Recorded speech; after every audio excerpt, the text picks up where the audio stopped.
Hello बच्चों, स्वागत करता हूं आपका आपके अपने YouTube चैनल BSCB हेल्प पे। और सबसे पहले मैं आप सबको धन्यवाद देना चाहता हूं कि आप लोगों के योगदान से, आप लोगों के सहयोग से हमारे चैनल ने 1000 सब्सक्राइबर पूरे कर लिए और इसमें आप सभी का योगदान बहुत महत्वपूर्ण रहा है। और इसी के लिए मैंने ये आज आपका चैनल का लोगो तैयार किया है और ये आपको कैसा लगा इसके बारे में ज़रूर बताइएगा। ये सब सिर्फ आप ही लोगों के लिए है। तो चलिए वीडियो को शुरू करते हैं।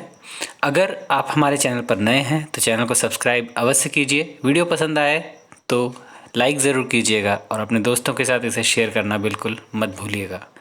तो चलिए बिना देरी के अपने वीडियो को शुरू करते हैं। आज हम लोग सिंपल फ्यूचर टेंस को पढ़ने जा रहे हैं और सिंपल फ्यूचर टेंस के अंतर्गत हमें उसके यूजेस को और साथ ही साथ उस पे जुड़े हुए जो भी ट्रांसलेशंस होंगे उससे देखेंगे, उसके अलग अलग वर्ब फॉर्म्स को देखेंगे। जैसा कि आप सबसे पहले देख पा रहे हैं, हम uses of simple future tense को देखते हैं कि हम इन्हें वाक्य में किस प्रकार से यूज़ करते हैं।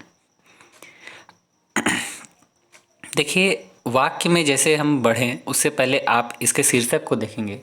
यह है सिंपल फ्यूचर टेंस, मतलब फ्यूचर के वैसे वाक्य जो सामान्य कथन को बताएंगे। ठीक है, तो एक बात तो क्लियर है कि इसमें फ्यूचर टेंस के सामान्य कथन होंगे। और आप यूजेस में देखें, सबसे पहला जो यूज़ है, to describe an action which is yet to happen. ऐसी घटना के बारे में जिक्र करने के लिए, ऐसी घटना के बारे में बताने के लिए प्रयोग किया जाता है जो कार्य भविष्य में समान रूप से होगा। ठीक है, हुआ नहीं है, होने वाला है, होगा। ठीक है, तो ऐसे में हम लोग सिंपल फ्यूचर टेंस का वाक्य प्रयोग करते हैं।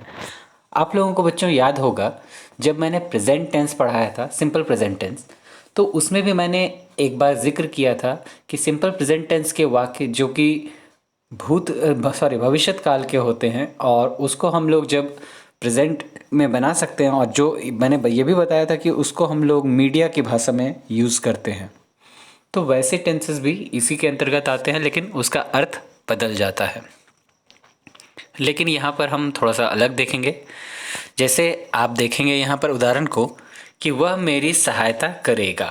ठीक है, ये आपका जो है फ्यूचर के होने वाली बात को बताता है, फ्यूचर में होने वाले कार्य को, घटनाओं को प्रदर्शित करता है। तो इसका अनुवाद हो गया ही विल हेल्प मी। फिर है मैं अगले वर्ष परीक्षा दूंगा, I shall appear at the examination next year. इसी प्रकार आप यहाँ देखते जाएंगे कि हम लोग यह जानेंगे, आप लोग यह जानेंगे, तो यू विल नो दिस। मैं अंग्रेज़ी पढ़ाऊँगा, आई शैल टीच इंग्लिश। ठीक है, तो ये सारे वाक्य इस तरह से हम इन वाक्यों में, जैसे मैंने कहा कि जो घटनाएं भविष्य में होने को हैं, होने वाली हैं, उसको हम सिंपल फ्यूचर टेंस में पढ़ते हैं। तो इसका दूसरा उपयोग देखें, टू एक्सप्रेस विल। देखिए, विल यहाँ पर जो है सेल विल प्रयोग वाला विल नहीं है। विल मतलब होता है कार्य करने की इच्छा शक्ति। ठीक है, विल टू डू समथिंग मतलब कि किसी कार्य को करने की इच्छा के लिए। डिटर्मिनेशन मतलब किसी तरह के संकल्प के लिए। थ्रेट या फिर कमांड, थ्रेट मतलब हो गया धमकी, जिसको चेतावनी भी कह सकते हैं, और कमांड मतलब कि जो है कोई निर्देश, ऐसी चीज़ों के लिए। और इंटेंशन या फिर किसी काम को करने के इरादे के लिए, इंटेंशन का अर्थ होता है इरादा। ठीक है, तो इन घटनाओं के लिए भी जो है हम लोग सिंपल फ्यूचर टेंस का प्रयोग करते हैं। जैसे इस टेंस का प्रयोग इच्छा, संकल्प, चेतावनी, इरादा इत्यादि का बोध कराने के लिए भी होता है। ठीक है, तो इन सभी चीज़ों में हम सिंपल फ्यूचर टेंस लगाएंगे। जैसे इसके उदाहरण को आप देखें कैसे हो सकता है। जैसे मैं देश की सेवा अवश्य करूँगा। एक चीज़ पहले ये स्ट्रक्चर्स जाने उससे पहले आप देख लें, यहाँ पर जो मैंने लिखा है नोट, इसको आप पढ़ लें ज़रा। यहाँ पर लिखा है कि प्रतिज्ञा, दृढ़ निश्चय, आज्ञा, निषेध का भाव दिखाने के लिए फर्स्ट पर्सन के कर्ता, फर्स्ट पर्सन में आपको याद होगा आई और वी होता है, तो फर्स्ट पर्सन के कर्ता के साथ विल का प्रयोग होता है। जबकि आप जानते क्या हैं कि फर्स्ट पर्सन के साथ मतलब आई और वी के साथ फ्यूचर टेंस में शैल का प्रयोग किया जाता है, लेकिन यहाँ मैं क्या कह रहा हूँ कि प्रतिज्ञा, दृढ़ निश्चय, आज्ञा या निषेध रहे, ऐसे भाव को दिखाने के लिए फर्स्ट पर्सन के साथ विल का प्रयोग करेंगे। जबकि सेकंड और थर्ड पर्सन के कर्ता जो कि ही, शी, इट, दे, यू या अन्य सभी जो हैं, इन सब के साथ जो है हम लोग शैल का प्रयोग करते हैं। आप देखेंगे कि इन सब के साथ जनरली विल का प्रयोग होता है, लेकिन जब ऐसे स्थिति आएगी, मतलब प्रतिज्ञा, दृढ़ निश्चय वाला स्थिति आएगा, तो आप वहाँ पर शैल का प्रयोग करेंगे। जैसे मैंने यहाँ पहचान के लिए भी इसे लिख दिया अच्छे से कि वाक्य में क्रिया के तुरंत पहले, जो क्रिया होगी उसके तुरंत पहले अवश्य या ज़रूर शब्द का प्रयोग किया गया हो तो उपरोक्त निर्देशित कार्य का कर वाक्य का अनुवाद करें। ठीक है, मतलब कि अगर आपके वाक्य में अवश्य या ज़रूर लिखा हो तो आप जो है, यहाँ जो मैंने कहा है कि विल और शैल का प्रयोग उलट जाएगा, विल का प्रयोग फर्स्ट पर्सन के साथ और शैल का प्रयोग अन्य सभी के साथ किया जाएगा। तो यही काम आप तब करेंगे जब वाक्य में क्रिया के तुरंत पहले अवश्य या ज़रूर शब्द का प्रयोग किया हो। आप यहाँ पर देखें, अब जो मैंने यहाँ उदाहरण दिए थे ये सब उसी से मिलते जुलते हैं। जैसे मैं देश की सेवा अवश्य करूँगा, I will serve the nation. यहाँ पर देख रहे हैं कि आई के साथ विल लगा है ना, जबकि आई के साथ सेल लगता है, यहाँ विल लगा है। और ध्यान दें, ये अवश्य जो लिखा है इसका अंग्रेजी आप नहीं लिखेंगे। जैसे अवश्य का इंग्लिश होता है आई विल, जैसे यहाँ पर आप ये भी बना सकते थे अवश्य के लिए श्योर, ठीक है, sure, I will surely help, मतलब सर्व द नेशन, ये भी हो सकता था। लेकिन यहाँ पर श्योर शब्द का प्रयोग नहीं होगा, विल लग गया, मतलब ये इच्छा शक्ति को दिखा रहा है। यहाँ पर हम इसका प्रयोग जो बदल रहे हैं विल शैल का, ये खुद अपने आप में अवश्य के अर्थ के लिए आ जाता है, तो आपको अवश्य का अंग्रेजी लिखने की ज़रूरत नहीं है। जैसे वह आज अपना काम अवश्य पूरा करेगी, तो यहाँ पर सी सेल, आप देख रहे हैं सी के साथ सेल का प्रयोग किया, जो कि सी के साथ विल लगता है, यहाँ पर शैल का प्रयोग किया गया है। तो she shall complete her work today, इस तरह से बनाएंगे। फिर है तुम अगले साल परीक्षा अवश्य दोगे, you shall appear at the examination next year. ध्यान देंगे, परीक्षा अवश्य देना, परीक्षा देना का अर्थ होता है अपीयर एट द एग्जामिनेशन, और परीक्षा की तैयारी करना प्रिपेयर फॉर द एग्जामिनेशन। इन दोनों में आप अंतर समझेंगे और अर्थ को समझते हुए बनाएंगे। मैं तुम्हें अवश्य हराऊंगा, आई विल डिफीट यू। यहाँ भी आई के साथ विल लगा है, ऊपर के वाक्य में यू के साथ सेल लगा था। आप उपयोग देख रहे हैं ना, तो इसको आप समझते हुए बदलेंगे। ठीक है, जब वाक्य में अवश्य या ज़रूर लगा हो, आप देख रहे हैं ये अवश्य या जहाँ भी अवश्य लगा है ये क्रिया के तुरंत पहले लगा है। जैसे कि यहाँ पर दोगे है, दोगे मतलब देना, देना जो है क्रिया है, हराऊंगा, हराना क्रिया है ना, पूरा करना क्रिया है। ठीक है, तो ऐसी स्थिति में जो है आप विल और शैल के प्रयोग को बदल देंगे। यहाँ कुछ और शायद उदाहरण हैं, 2 उदाहरण मैंने और दिए हुए हैं। जैसे कि आप लोग वहाँ अवश्य जाएंगे, यू शैल गो देयर, है ना, यू के साथ शैल का प्रयोग है। सीता अवश्य आएगी, गाएगी, सॉरी, तो सीता शैल सिंग, सीता के साथ शैल का प्रयोग किया गया है। ठीक, तो सिंपल फ्यूचर टेंस का प्रयोग इन्हीं 2 अर्थ में किया जाता है। और भी कुछ विशेष टाइप्स हैं, तो वीडियो को आगे देखिए, मैं आपको दिखाता हूँ कि और इसका प्रयोग कहाँ किया जा सकता है। लेकिन इससे पहले हम ट्रांसलेशन पर थोड़ा काम करें कि अब यहाँ ट्रांसलेशन हो कैसे रहा है, ये जान लें। तो जिस हिंदी वाक्य की क्रिया के अंत में गा, गे, गी इत्यादि, मतलब इसी प्रकार से जो भी रहेगी, ये सब उसके पहचान में आएंगे, तो उन वाक्यों का अनुवाद सिंपल फ्यूचर टेंस के नियम के अनुसार किया जाता है। ठीक है, लास्ट में, अंत में यही पहचान होगा। ठीक, तो आप इसको सिंपल फ्यूचर टेंस में बनाएंगे। जैसे स्ट्रक्चर आप देख रहे हैं कि subject plus will shell plus V1 plus object, मतलब इसमें वर्ब का पहला रूप ही लगेगा, आपको कोई और रूप लगाने की कोई आवश्यकता नहीं है। तो अब ये शैल विल के प्रयोग को मैंने डिस्कस कर दिया है कि शैल का प्रयोग आई और वी के साथ, जबकि विल का प्रयोग अन्य सभी के साथ में, सभी जितने भी बचे हुए हैं सबके साथ विल का प्रयोग किया जाएगा। जिसमें कि यू आ जाता है जो कि सेकंड पर्सन है, ही, सी, इट, दे ये थर्ड पर्सन आ जाता है। ठीक है, और अदर जितने भी आएंगे सब के सब विल के साथ आएंगे। लेकिन आपको मैंने पहले ही बता दिया कि विल और शैल का प्रयोग कहाँ बदल जाता है, जब वाक्य में अवश्य लगा हो।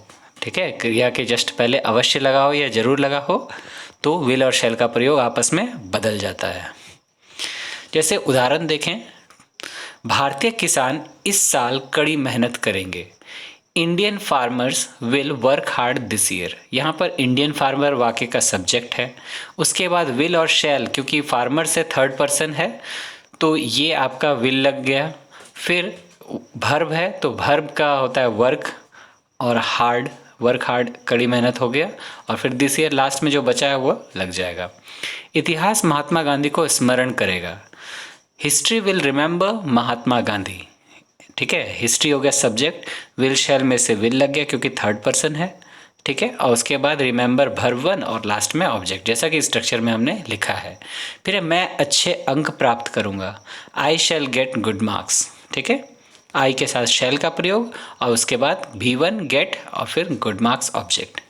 आपसे भी उम्मीद है कि आप अच्छे अंक ज़रूर प्राप्त करेंगे। आगे चलते हैं वीडियो में। यहाँ पर जब निगेटिव बनाना हो तो निगेटिव बनाने के लिए मैंने विशेष हमेशा आपको बताया है कि नॉट का प्रयोग हमेशा किसी न किसी सहायक क्रिया के साथ होता है, और सिंपल फ्यूचर टेंस में जो सहायक क्रिया है वो है शैल और विल। ध्यान देंगे, शैल और विल के साथ जब हम लिखते हैं नॉट को तो उसको हम शांट या वॉन्ट भी लिख सकते हैं। शैल प्लस नॉट शांट होता है और विल प्लस नॉट वॉन्ट होता है, जो कि यहाँ मैंने स्ट्रक्चर में लिखा है subject plus will shell plus not plus V1 plus object. या फिर अगर आप कंबाइन रूप में लिखना चाहते हैं तो सब्जेक्ट प्लस शांट या want plus V1 plus object.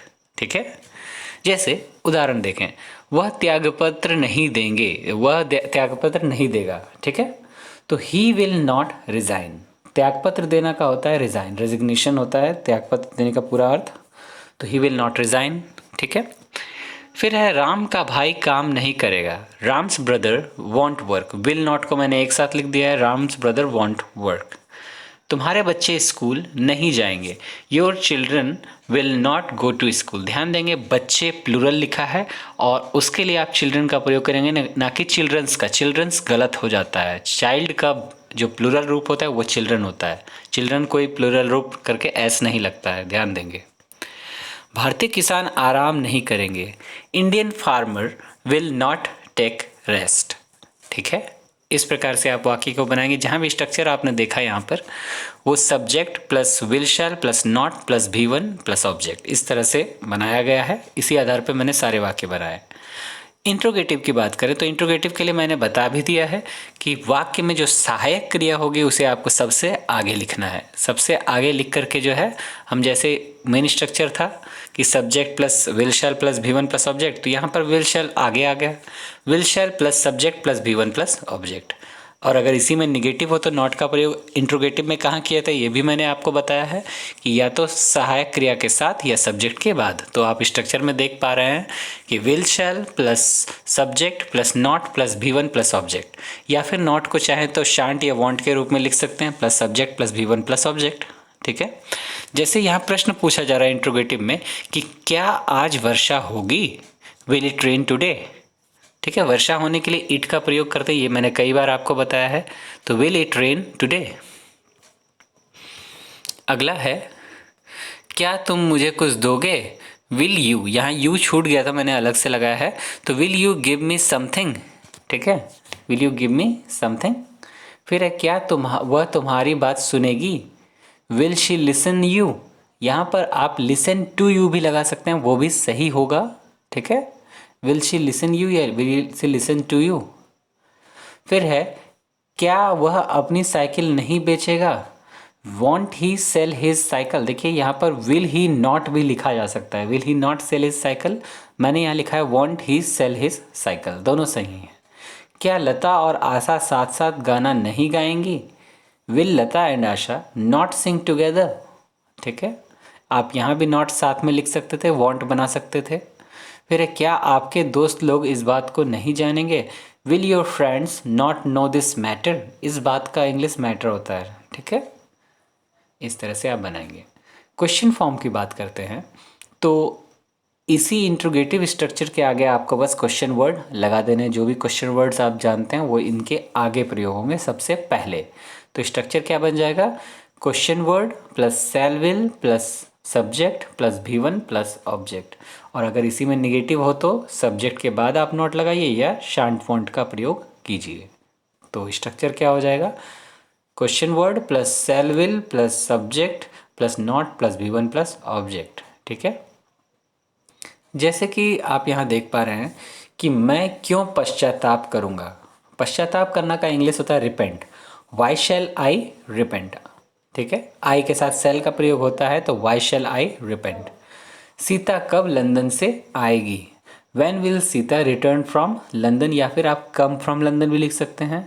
ठीक है, when will Sita come from London, या फिर when will Sita return from London. आगे चले, यहाँ पर है आप कैसे उसके बिना रहेंगे।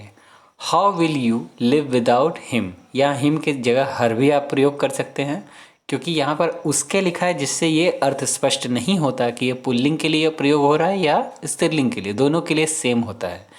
तो आप सब्जेक्ट के लिए यहाँ पर हिम या हर दोनों में से ऑब्जेक्ट की जगह पर प्रयोग कर सकते हैं। ठीक है, जैसे आप अपनी ड्यूटी पर ध्यान क्यों नहीं देंगे। Why won't you mind your duty. Mind का अर्थ होता है दिमाग नहीं, यहाँ पर दिमाग तो होता ही है, लेकिन यहाँ पर माइंड का अर्थ है ध्यान देना। जैसे कहते हैं ना, आपने सुना होगा माइंड योर ऑन बिजनेस, अपने काम पर ध्यान दो, है ना। तो इस तरह से आप ध्यान देंगे। सरकार गरीबों के लिए क्या करेगी। What will the government do for the poor. ध्यान दीजिए, गरीबों है तो यहाँ पर पुअर्स नहीं लगाएंगे, क्योंकि द पुअर जो है वो कलेक्टिव नाउन के लिए आता है, सब के लिए आ जाता है, इसीलिए यहाँ पर द पुअर ही अपने आप में पूरा अर्थ हो गया है। ठीक है, what will the government do for the poor. फिर है तुम मेरे यहाँ क्यों नहीं आओगे। Why will you not come to me. देखिए, मेरे यहाँ या मेरे पास, मैंने कई बार ये बताया है कि आप इसके लिए टू मी का प्रयोग करेंगे। ठीक है, why will you not come to me. अब चलिए अलग अलग टाइप, जो मैंने पहले कहा था कि अलग अलग टाइप के वाक्य इसमें देखे जाएंगे, तो चलिए टाइप 1 देखते हैं। यहाँ लिखा है कि जब वाक्य में दो क्रियाएं हों, जो कि मैंने पहले भी बहुत सारे टेंसेस में बताया है कि जब दो क्रियाओं वाले वाक्य हों तो क्या करना है। दो क्रियाएं हों तो बाद की क्रिया के लिए सिंपल फ्यूचर टेंस के रूप में, बाद की क्रिया को सिंपल फ्यूचर टेंस के रूप में तथा पहले की क्रिया को इन्फिनेटिव, जो कि 2 + V1 कहलाता है, के रूप में प्रयोग किया जाता है। जैसे कि मैंने इसको स्ट्रक्चर के रूप में लिख दिया है आपकी सुविधा के लिए। Subject plus will shell plus V1 plus infinitive plus object, मतलब दो क्रिया के रहने के अर्थ में जो क्रिया पीछे लिखी हुई होगी उसको पहले V1 के रूप में डालना है, और जो क्रिया बाद में होगी, उल्टा मैंने कह दिया, जो क्रिया बाद में होगी वो आप पहले लिखेंगे। ठीक है, और जो क्रिया पहले होगी उसको आप पीछे लिखेंगे। ठीक है, जैसे कि आप यहाँ उदाहरण देखें, मैं उसे पढ़ाने की कोशिश करूँगा। यहाँ पर दो क्रिया हैं, पढ़ाना और कोशिश करना। तो पीछे आप कौन सा देख रहे हैं, कोशिश करना, तो पहले इसे बनाएंगे V1 के रूप में, और दूसरा पढ़ाना जो है वो लास्ट में इन्फिनेटिव के रूप में चला जाएगा। तो आई शैल ट्राई टू टीच हिम। तो आई शैल ट्राई, आई हो गया सब्जेक्ट, आई के साथ शैल लगता है, और ट्राई हो गया कोशिश करना, मैं कोशिश करूँगा, आई शैल ट्राई हो गया इसका, तो क्या करने की, उसे पढ़ाने की, तो टू टीच हिम। ठीक है, फिर है तुम यह काम नहीं करना चाहोगे। You will not like to do this work. यहाँ पर करना और चाहना ये दो तरह के कार्य हैं, तो पहले चाहना का बनाएंगे यू विल नॉट लाइक, और फिर क्या, तो यह काम करना, टू डू दिस वर्क। ठीक है, इस प्रकार से आप बनाएंगे। आगे है कि क्या तुम उसे पढ़ाने जाओगे। Will you go to teach him. ठीक है, will you go to teach him. फिर है क्या, वह क्या करने आएगा। What will he come to do. देखिए, यहाँ पर मैंने हर तरह के वाक्य मिला जुला कर दिए हैं, एक इंट्रोगेटिव का, तो एक क्वेश्चन फॉर्म वाला है ना, एक क्वेश्चन निगेटिव वाला, हर एक तरह का दिया है। आप उसे हराने की कोशिश क्यों नहीं करेंगे। तो why will you not try to defeat him. यहाँ पर भी दो क्रियाएं हैं, एक हराना और एक कोशिश करना, तो पहले कोशिश करने का बनाएंगे, why will you not try to defeat him. Type 2 में देखें बच्चों कि जब वाक्य को से बनने या होने का अर्थ स्पष्ट होता हो, मतलब कोई क्रिया किसी व्यक्ति का कुछ बनने का या कुछ होने का अर्थ हो, तो ऐसी स्थिति में टू बी, यहाँ पर टू जो है ना के अर्थ में होता है, जैसे खेलना दौड़ना, तो टू रन टू प्ले, तो ये टू को आप भूल जाइए, तो बी का प्रयोग होता है, बी का प्रयोग मुख्य क्रिया के रूप में होगा। ठीक है, जैसे वह एक अच्छा किसान बनेगा, he will be a good farmer. ध्यान दीजिए, यहाँ पर विल बी का प्रयोग किया गया, इसे आप फ्यूचर कंटिन्यूअस टेंस नहीं समझेंगे, उसमें भी बी का प्रयोग होता है। ठीक है, लेकिन यहाँ पर बी जो है वर्ब फॉर्म के लिए आया है, ना कि स्ट्रक्चर के रूप में, तो he will be a good farmer. फिर मैं तकलीफ में रहूँगा, आई शैल बी इन ट्रबल। क्या आप हमेशा बीमार, क्या वह हमेशा बीमार रहेगी, will she always be ill. यहाँ पर ऑलवेज के बाद बी का प्रयोग होगा, मैंने पहले लगा दिया था इसीलिए उसे काट दिया। Will she always be poor. फिर एक, क्या तुम तकलीफ में नहीं रहोगे, will you not be in trouble. ठीक है, आप देख रहे हैं अलग अलग फॉर्म्स मैंने यूज़ किए। पहले सिंपल लिया है, उसके बाद जो है मैंने इंट्रोगेटिव लिया है, फिर इंट्रोगेटिव का नेगेटिव लिया है। और उदाहरण है यहाँ पर, जैसे कि आप देख पा रहे हैं कि तुम कल कहाँ रहोगे, ये इंट्रोगेटिव हो गया। Where will you be tomorrow. ठीक है, यहाँ पर देखिए बी का अर्थ होता है रहना या होना, तो तुम कल कहाँ रहोगी। आप कल उपस्थित क्यों नहीं रहेंगे, why will you not be present tomorrow. ठीक है, टाइप थ्री को देखें कि यदि वाक्य दो भागों में बटा हो। देखिए ये बहुत इंपॉर्टेंट पार्ट है, इस पर आप थोड़ा सा गौर करेंगे, एकदम ध्यान से समझेंगे कि यदि वाक्य दो भागों में बटा हो, जिसमें पहला भाग यदि अगर से शुरू हो रहा हो, मतलब शर्त, इसमें यदि या अगर लगा हो तो मतलब आप कोई शर्त बता रहे हैं कि यदि तुम पढ़ोगे तो पास कर रहोगे, है ना। तो यदि या अगर से शुरू हो रहा हो और उससे शर्त का बोध होता हो। देखिए यदि और अगर से शुरू होगा तो शर्त का बोध होगा ही, ठीक है ना। तो शर्त का बोध होता हो तथा दूसरे भाग से परिणाम का भाव व्यक्त होता हो, मतलब पहले भाग जो है वो शर्त को बताता हो और दूसरा भाग उसके परिणाम को, कि क्या होगा अगर तुम ये कर लोगे तो क्या होगा। ठीक है, तो ऐसी शर्त, तो शर्त वाले भाग का अनुवाद सिंपल प्रेजेंट टेंस में। ध्यान दीजिए हम यहाँ सिंपल फ्यूचर टेंस पढ़ रहे हैं, लेकिन इस तरह के वाक्य में दोनों वाक्य जो हैं आपके फ्यूचर के ही होंगे। हिंदी में जो दोनों लिखा होगा वो दोनों के दोनों फ्यूचर में होंगे, लेकिन आपको ये ध्यान रखना है कि जिस वाक्य के हिस्से में यदि और अगर लगा हुआ है वो शर्त वाला हिस्सा है, और शर्त वाले हिस्से को हमको सिंपल प्रेजेंट टेंस में बनाना है, जबकि परिणाम वाले भाग का अनुवाद सिंपल फ्यूचर टेंस में किया जाता है। ये चीज़ हमें ध्यान रखना है। दो भाग में वाक्य बटे हैं, जो पहला वाला हिस्सा होगा शर्त वाला, यदि और अगर वाला वाक्य होगा उसको हम जो है सिंपल प्रेजेंट में बनाएंगे, जबकि दूसरा भाग जो होगा, जो परिणाम वाला हिस्सा होगा, उसको हमको सिंपल फ्यूचर टेंस में बनाना है। एकदम दिमाग में इसको डाल लीजिए। स्ट्रक्चर के लिए देखिए आप क्या कर सकते हैं कि इफ़ से वाक्य शुरू होगा, यदि और अगर के लिए इफ़ का प्रयोग होता है। इफ़ के बाद आप जैसे सिंपल प्रेजेंट टेंस मैंने कहा, तो सिंपल प्रेजेंट टेंस का स्ट्रक्चर क्या होता है, सब्जेक्ट प्लस V1 या V5 प्लस ऑब्जेक्ट। ठीक है, वही लिखा है मैंने, सब्जेक्ट प्लस V1 या वर्ब के साथ SES प्लस ऑब्जेक्ट, और उसके बाद कॉमा लगाना है। ठीक है, और फिर जो है सिंपल फ्यूचर टेंस के लिए subject plus will shell plus V1 plus object. ये चीज़ ध्यान रखना है। तो अगर आप यहाँ उदाहरण को देखें, स्ट्रक्चर को आपने देख लिया, ध्यान से एक बार फिर से देख लीजिए। अब हम उदाहरण पर आते हैं कि अगर आप कड़ी मेहनत करेंगे, यहाँ एक शर्त लग गया है ना, कि अगर आप कड़ी मेहनत करेंगे तो परीक्षा पास करेंगे। ठीक है, और शर्त का परिणाम क्या है कि परीक्षा पास करेंगे। अगर आप कड़ी मेहनत करेंगे तो परीक्षा पास करेंगे। If you work hard you will pass the examination. यहाँ पर आप देख रहे हैं कि पहले भाग को, इफ़ को हटा दीजिए, इफ़ छोड़ दीजिए, उसके बाद जो यू वर्क हार्ड मतलब तुम कड़ी मेहनत करोगे। ठीक है, यहाँ पर पहला भाग सिंपल प्रेजेंट में बना, you plus V1 plus object. ठीक है, यू वर्क हार्ड, और फिर है you will pass the examination, you plus will shell plus V1 plus object. ठीक है, तो इस तरह से आप देख पा रहे हैं कि हम कैसे वाक्य का अनुवाद करते हैं। फिर अगर आप तेज़ दौड़ेंगे तो जीत जाएंगे। यहाँ पर पहले हिस्से में शर्त है कि अगर आप तेज़ दौड़ेंगे, और दूसरा परिणाम क्या है, तो जीत जाएंगे। If you run fast you will win. ठीक है, तो यदि मैं पटना जाऊंगा तो गोलघर देखूंगा। If I go to Patna I shall see the Golghar. ठीक है, if I go to Patna I shall see the Golghar. तो यहाँ पर आप देख पा रहे हैं हर एक बार परिणाम वाले हिस्से के लिए हम लोग सिंपल फ्यूचर टेंस का प्रयोग कर रहे हैं, जबकि शर्त वाला हिस्सा, आगे वाला हिस्सा जो है अगर और यदि वाला हिस्सा, तो उसको हम लोग जो है सिंपल प्रेजेंट टेंस में बना रहे हैं। तो इस तरह के उपयोग जो है, इस तरह के प्रयोग जो है आप कर सकते हैं सिंपल फ्यूचर टेंस के साथ। और सिंपल फ्यूचर टेंस यहीं समाप्त होता है। इसके साथ ही जो है हम आपसे अलविदा लेते हैं एक और नई वीडियो के लिए। हम अगले जल्द ही कोशिश करूँगा मैं कि आपके लिए फ्यूचर कंटिन्यूस टेंस की वीडियो जल्दी आ जाए। और मैं थोड़ा व्यस्त हूँ, परीक्षा आप लोगों की नज़दीक है, लेकिन दबाव मेरे ऊपर भी है। कोर्स को लेकर के। तो इसीलिए आप क्रोधित ना हों और धैर्य बनाए रखें।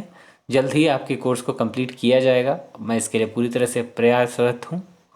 अपना सहयोग बनाए रखें, अधिक से अधिक बच्चों के साथ शेयर कीजिए और साथ ही साथ वीडियो पसंद आए तो लाइक ज़रूर कीजिएगा और अपने कमेंट्स लिखते रहिए। मुझसे जो दिक्कत हो मुझसे कहिए, मैं उन्हें दूर करने की कोशिश करूँगा। तब तक के लिए आप अपना ख्याल रखें। धन्यवाद।